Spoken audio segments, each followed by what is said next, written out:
Right. So Ireland v New Zealand this weekend. I think we'll start with you, Aidan. How do you think it'll go? Mate, it's an exciting game. I mean, there's been a lot of talk leading up to this, a lot of build up, not just from last year in the World Cup, but games previously. I think they're 5-5 from the last 10 games.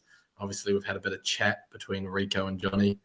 Uh, Mate, I'm looking forward to it. It's going to be a tight one, but I've got New Zealand winning by 6. Tiernan, what do you think? Yeah, it's been building massively for the past 9 months, pretty much. So much leading up to this fixture, Rico and Johnny. So much talk about it. It's going to be close, I think. Could easily be a last minute drop goal from either team, something like that. I do think Ireland are the better looking team going in, ranked number one in the world, obviously, was New Zealand. Every single time New Zealand play, I feel like the fans just go, "This is the worst All Blacks team ever. We're terrible. We're so bad." Like, lads, you've lost the World Cup final, right? Second in the World Cup. You're ranked number three in the world. Like, I know yous are ungrateful because you have to win a World Cup every year. But no, yous are a good team. Stop talking down your team like this. Back your boys. I'm going to back my boys. I'm going to say Ireland to win the game by 7 points. But again, it's going to be a close game. It's going to be tough. We're going to see a lot of stuff between Rico and Johnny. Hopefully, for the haka, Rico leads it, and then the crowd sing over it, usual stuff. And just the first hit of the game is going to be massive. But yeah, final prediction: Ireland by 7. And the neutral Jake. How do you think it'll go? Well, Aidan's put his little loser's hat on because I can only see Ireland winning this. As a kind of neutral, it's just like Ireland's so dominant. They've been dominant for the last 3 years. They got a winning record over every other country, and this rivalry's been going on more than just Sexton and Rico. This has sort of been festering for I think like 10 years now. I feel like been like lots of historic games between the two. But for me, Ireland, they're just too strong across the pitch. They're too much of a unit. They've been together under Andy Farrell for 4 years now. They know what they're doing. I'll be surprised if New Zealand can get within. I think it'll be 7 to 10 points. I think I'll be surprised if New Zealand get anything out of this game. I can only see an Irish victory at the Glass Library in Dublin. And I think it'll be Ireland by 5 points. If it wasn't at the Aviva, as Jake calls it, the Glass Library, but there's a lot more atmosphere in the Aviva. But yeah, I think if it wasn't at the Aviva, I'd be a lot more nervous going into it. But it's at home, I think it's going to be a win for Ireland, and we're going to get over the line. And moving on to England v Australia, Jake. How do you think that'll go? Oh, well, I don't know why we're even covering it, to be honest, because it's going to be an easy win for England. I mean, look, Australia, they're building, and I enjoy watching them, and I hope they do build and become a great team again. But they're not ready yet. They're not ready against this England team who have marginally lost to every other single top team in the world. Australia could make it tight at times, but I'd be disappointed as an England fan if it's within 14 points what come the end, because this is England, Twickenham, home of rugby. I'm expecting a big performance, and I want to see a lot of more attacking rugby, and England go for it. Joe Schmidt, born in New Zealand, perfected in Ireland. Australia are going to win this game, I think. I think it's going to be an upset win, 2 or 3 points, last minute drop goals, penalty, something. I don't know. First of all, I don't want to back them to win a game. I think it was very funny they lost last week, and losing to Australia on top of New Zealand will be gas. But yeah, no, Joe Schmidt, he's definitely been cooking with this Wallabies team. We saw what he did with Ireland. He turned Rugby Nation from basically nothing into one of the best teams in the world single handedly. And I feel like he is going to be the man that brings Australia back.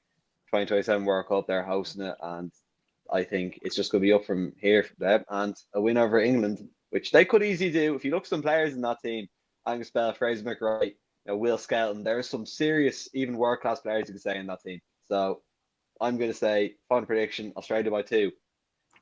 Broken Wow. England hearts 2 weeks in a row. Yeah, I mean, I think Australia will be a little bit of a surprise package. They've got some serious talent in their team, as Tiernan said. I think the big thing for me is that they're coming into this game as the first on their tour, whereas England will be hardened from the game against New Zealand. And I think that'll be a huge difference. And so while I think Australia will get into the game and keep it pretty close, I think England will learn from their mistakes, and I have them edging it out by 8 points in the end. Well, can I just say they've started big Joseph Huali, because no one knows who he is. He's unproven in rugby union. He'll get smashed up by Ollie Lawrence if he's playing 13 against him. And even if it's Slade, he's too clever, he's too experienced in the game. he might have a lot of potential, but this is a whole different kettle of fish. This isn't rugby light, so he's going to have to adjust pretty quick, or he's going to be exposed heavily. Yeah, Yeah, I would love to see him have a terrible game, just prove that rugby is just far clear of rugby league. There's no way a player can go from rugby light and go to real rugby and succeed. Not going to happen. He's going to get smashed. Have you ever heard of someone called Sonny Bill Williams?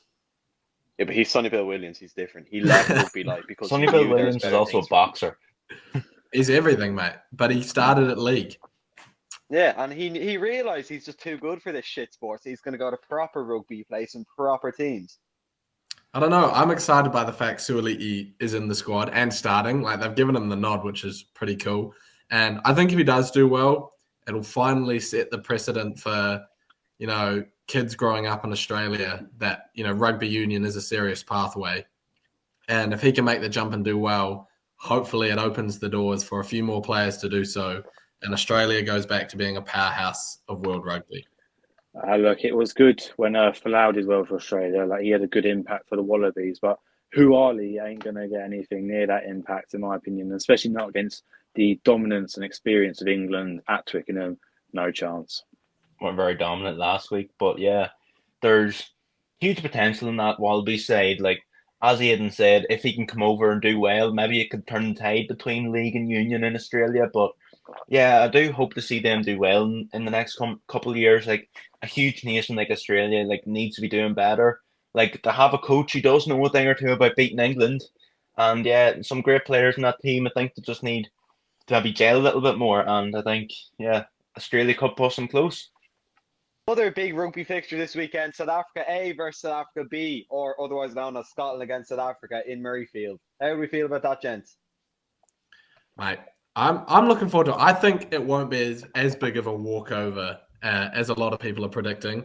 Obviously, Andre Esterhuizen has come out and said in the media that he'd rather have his 18 caps for South Africa than play for a country he's not born in. So there's a bit of niggle going on in the media, a bit of chat back. It'll be interesting to see how those guys will, clash out on the field. But I think where the game lies for me is the last 30 minutes. I think Scotland will put up a physical fight up front for the first 50, but I just can't see them holding on for the full 80. So I've got South Africa to win by 15 or so points. I think it'll actually be a tight enough game. Like, as you said, won't be as big of a domination for South Africa as people are saying. I think Duhan van der Merwe, is he in the lineup? I think I'm pretty sure he is. But yeah, if he can have a good game, yeah. But if Duhan van der Merwe can have a good game, I think it'll be a tight game. Like, against his native country, like with all that talk going on about how he shouldn't be playing for another country that he's not native to. Like, I think he's going to go out and prove himself, like that he is a top winger, and it's going to be a tight game. I think Springboks by about 5. Yeah, I definitely agree with Esterhuizen. Like, I'd much rather have 18 caps for my country than any caps for another country. Like, I'd only ever play for England. I don't know what Aidan's doing. He's very creepy towards the screen. You have made a lot of success from the Tuolangis. Not sure they were born in England. There's only one. The Tuolangi came here as a schoolboy, Aidan. That's natural. Playing for England as a school kid. I mean, if you want to, take off Tuolangi, then you take off Sevu Reece and all that lot. Sevu Reece isn't even starting, so sure. No, well, neither was Tuolangi, so shut up. Anyway, Scotland. Yeah, to be honest, Scotland are more England B than South Africa B, to be honest, because half their team's bloody English. So, I should really root for Scotland, but it would be funny if they get absolutely smashed because they deserve it. I think it will actually be quite close, though. I think, like you two, I think Scotland should make it quite close at home. The chemistry like Tuipulotu and Hugh Jones, that's an elite partnership. And Duhan van der Merwe, of course, not playing for his own country, but he's on fire. Darcy Graham being out's a big loss, but I think it will be close, and I'm looking forward to it. What about you, Tinan? Just because the fact it's in Murrayfield, I think it will be a bit closer than normal, but it is the gap between the two teams is massive. The Springboks are without their favourites, and they should win. I predict them to win by 10 points, but it could be close. You never know. The South African boys, that Scottish team, might want to go out against their, their home country, put up a good performance. But that was big statement from Andre Esterhuizen. I do agree with him. I take having one cap for Ireland than having 100 caps for any other country. Like, representing your country, and I get what he means.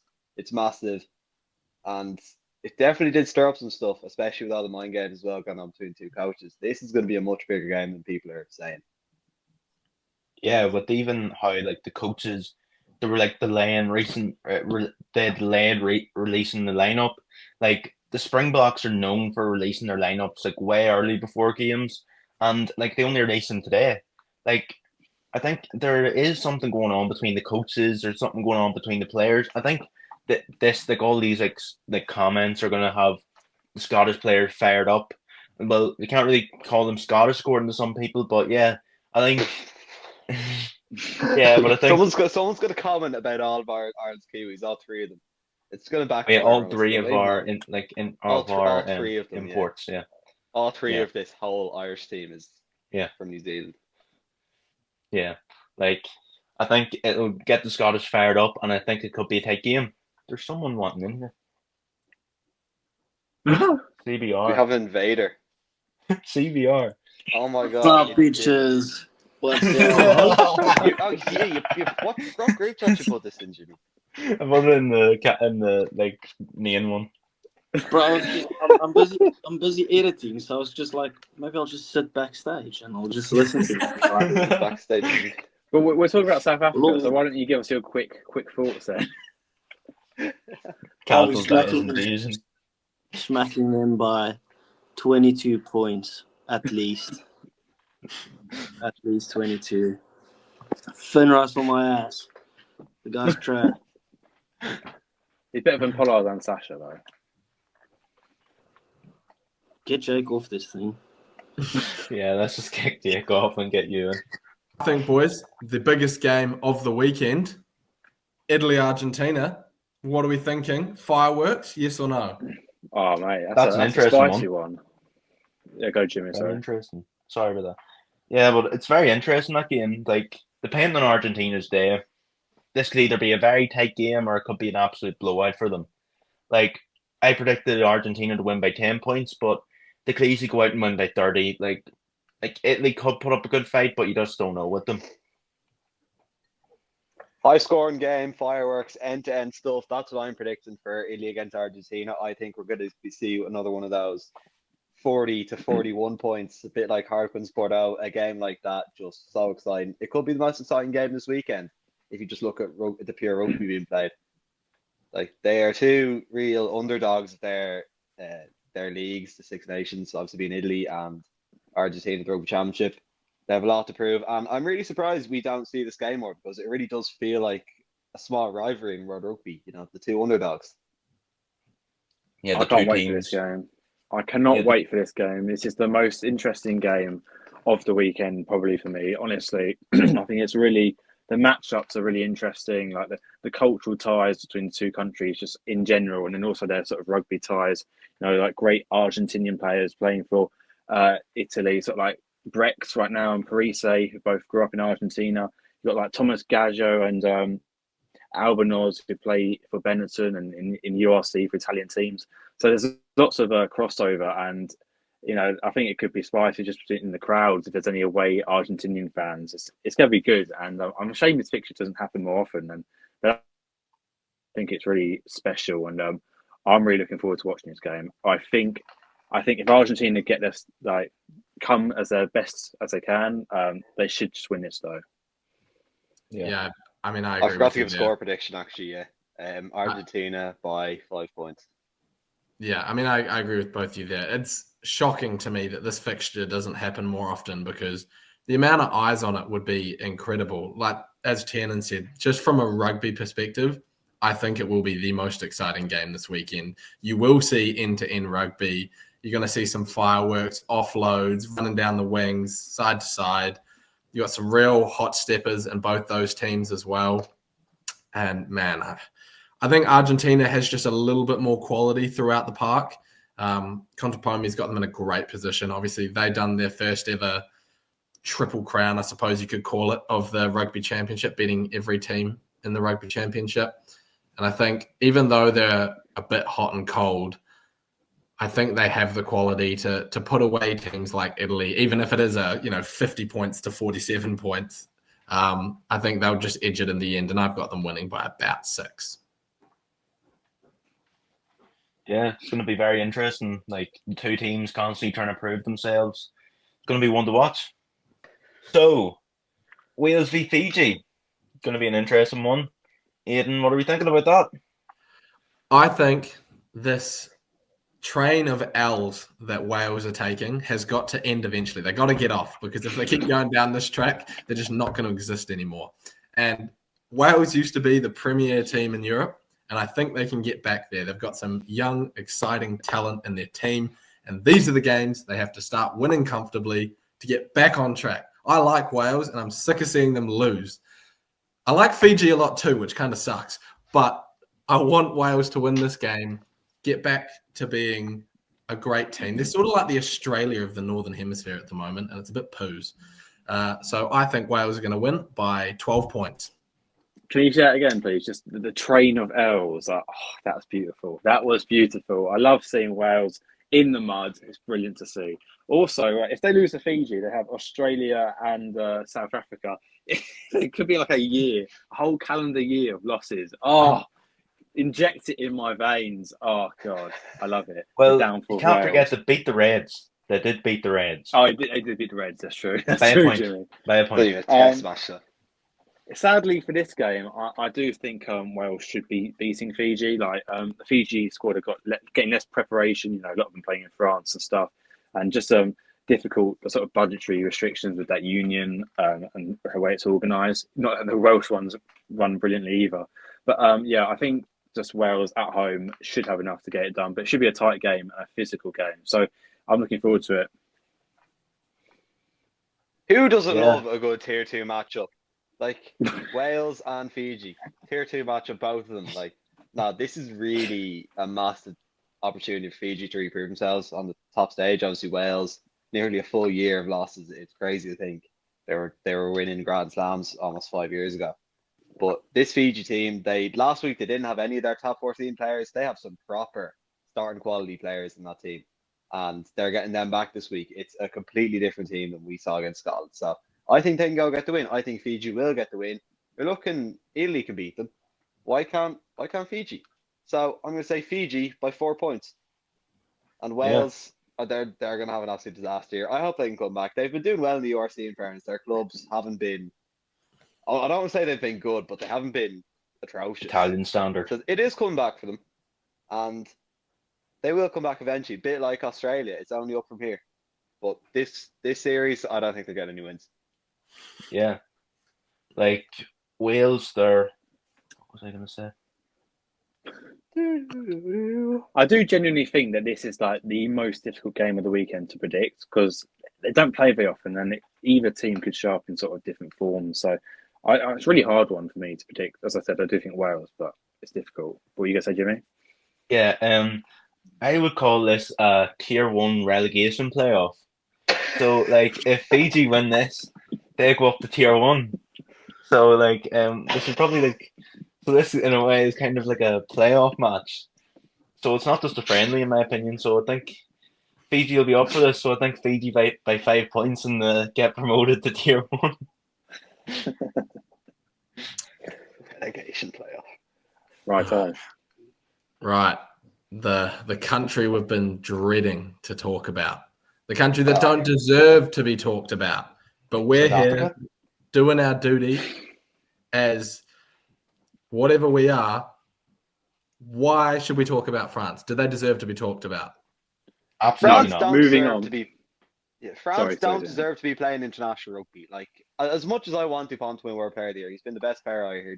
He deserves it. But France, they just don't deserve to be playing Test rugby. If they're going to be sending B teams on tour and only playing their full team at home, it's just the most pussy stuff in the world. Like, play your best team. Like, go out to win Test matches. It's the highest level of rugby. You know, you've got six matches this weekend. All the best players in the world are going to be playing in those. Why don't you focus on that? So I think no one should be playing them. New Zealand, I really hope it would just be so funny if they go play a B team against them in Paris now, because the French have announced they're going to go down to New Zealand with a B team. It's just so disrespectful to the game. International rugby, we love it. It's the top level of the sport. And if you're not going to respect it like that, not like play development teams going on tour, you just don't deserve to be getting matches. Simple Yeah, as. Yeah. I think it's a tough one in the sense that you got to think it's not the players making these decisions. Obviously, I think if they were allowed to by their clubs, they would go and play these tours. But the top 14, the way it's run and how bloody stupidly long it is, and then French rugby, they just can't get them out of these contracts. And yeah, it is a joke. And I agree, we should play a B team. And because the French fans, they get to see all the best players in the world on this tour because all the best players come to them. But when other countries host them, they don't get to see these exciting players like Dupont. Us in the Southern Hemisphere, we would love to see Dupont play live, but we can't because he never tours. He only plays at home. And so we have to watch him on TV and just dislike him from afar. So, yeah, I don't even want to comment on the game. I hope Japan win. It's a big topic talked about how Dupont is the best player they've ever seen live. And while I believe those people's opinions, I can't speak on the matter because I've never seen him live. And no one in the Southern Hemisphere has, unless you saw him in, 2017 or something when he played his 30 minutes down there. So, yeah, I just think it's silly. I want to see him play. Would be lovely to see him play, but not to be. But the top 14 just want to keep him so they can get all the money all the money they want. Just like milk that cash cow, and yeah, I think we should ban them from World Rugby, and they should maybe switch to Rugby League or something like that. So yeah. One thing I hear a lot is that rugby players don't get paid enough rugby. You know, people who say this are mostly international fans, and the reason they don't get paid a lot is because a lot of people just don't watch club rugby. The majority of rugby fans only stick on internationals, and players don't get paid for that. So my question is, like, if people want to complain about players not getting paid enough, but then they don't even go down and support their club, whether that be like Leinster, Saracens, Toulouse, anyone who's the club near you, that's who pays the players. So if you want to see rugby players getting paid the same amount as footballers, look at football. Club football. Every football fan watches club football. They hate internationals to the point.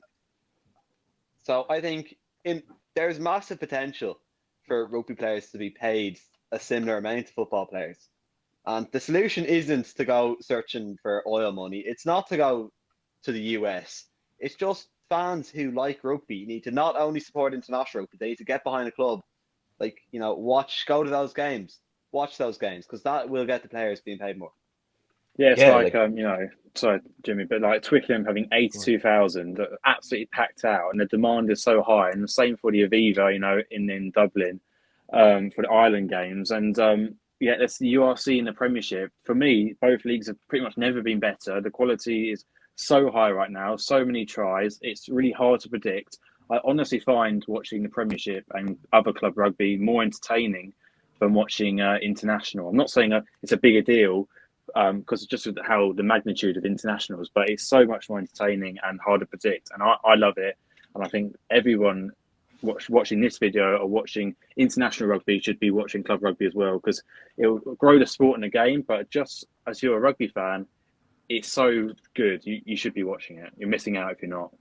Yeah, like you'll be able to watch this great sport like all year round and watch it at like a quality level. Like, and you have all these great competitions like the URC, the Premiership, the Top 14, the Champions Cup, Super Rugby. You have all these great competitions, and like the numbers are nowhere near as much as internationals. Like, I bet like the viewership for like Ireland games, like compared to like the provincial games, like even just put together, is massive. Like difference.